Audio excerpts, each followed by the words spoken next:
What's something that you're looking to accomplish over the next 12 months? What's a goal of yours? I want to be able to build a house. So I actually want to. Okay, I want to find my forever-ish home. Um, I, I mean, I have a floor plan I want to build. I know, but got to make the money to build that house. But yeah, my goal would be to. We're renting right now, and with how mortgages work, I have to have a history of selling here and making money. So Yeah. a year from now, hopefully, I am in a position that I can at least start the process of building my home and not moving for many, many years. I'm so over moving. Not So going that was back my to work 12 month in goal. 3 years. No, never, never again. What's a 5-year goal for you? What's a 5-year goal?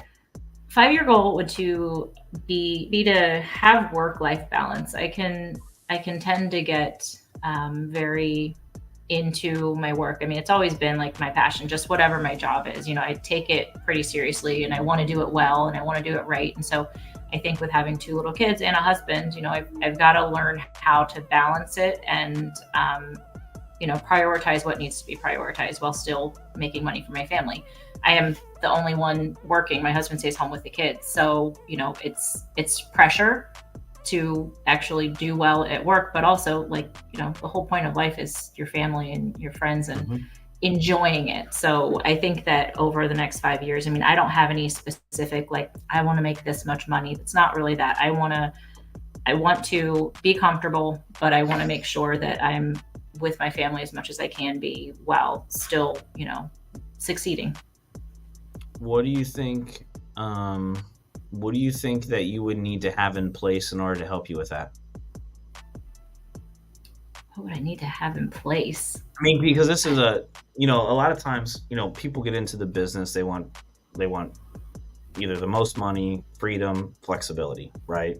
Mhm. And you can have all three, but the problem is most people don't set it up that way, right? Like real estate can be a very rewarding industry, and when I say rewarding, I don't mean always financially. I mean the ability to come and go as you want. Obviously, your Right. side's a little bit different, with model time, hours and all of those things. But, to have that true work life balance, and I'm going to guess that because you've been in real estate since, 18, 19 years old and you have a passion for it, that it's probably going to be a hard thing to solve for, Yeah. because it doesn't work for us, right? Like, Mm-mm. we could probably do this 10 hours, 12 hours a day if we wanted to, 7 days a week, because that's just what we know and we actually love doing it. So, for you to have that work life balance, what would be something that you need to have in place to help you do it? I mean, especially with the kids are so little right now, everything's pretty scheduled, but I think staying kind of with that schedule and respecting my days off, like, and I've actually done better than I thought I would with that. Cause I truly want to be with my family and people do understand that I'm like learning that customers don't need me to like meet them on my days off. They Hmm. understand that like people do have families in life and whatever. So, I think having that schedule and having the knowing that like I am committing my time on my days off, whatever those scheduled days are for, vacations, whatever, actually taking the time and making that a priority. Um, Other than that, I mean, this job, I mean, it is a job. I have hours for the most part. You're always on your phone and computer, but as far as sitting here, I only have to be here so many hours. And so making sure that I'm sticking to that as much as I can is really the only plan I can have to have that balance. Yeah. Setting just the expectations around the time, you Yeah. know. Yep. That's really all most people want, right? Is as long as they know when you're free, when you're going to respond to the phone call, when you're going to reply to the email. Yeah. Typically most people are okay with that. Put your out of office on so you have a little bit of like say I'm off today, I might not get back to you right away. And that's one thing I've been trying to do on my days off so that I don't feel the pressure to respond right away. And if you don't respond, they're gonna move on, that type of Yeah. thing. Because you're always afraid of like losing someone's focus. And Right. um, so yeah, I think setting the expectation for my family as well as the people I'm working with, like, hey, I might not be as available on these days because I have a 1 year old and a 4 year old. Yeah. Lindsay, what's a legacy goal for you? What's a goal that you want to hit when you're no longer here? Wow, that's deep. um, I want, I mean, I think about the future and I think about, I mean, it seems financial. It seems like everything kind of comes down to, what makes you comfortable. And it's not having to worry about finances.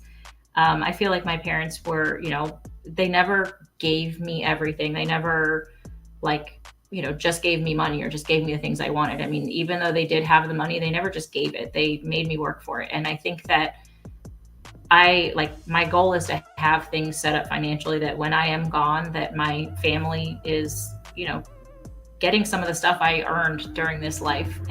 But, not as kids, not like just give them everything. I want them to learn to work for it and find their passion, whatever that is, even if it doesn't make a bunch of money.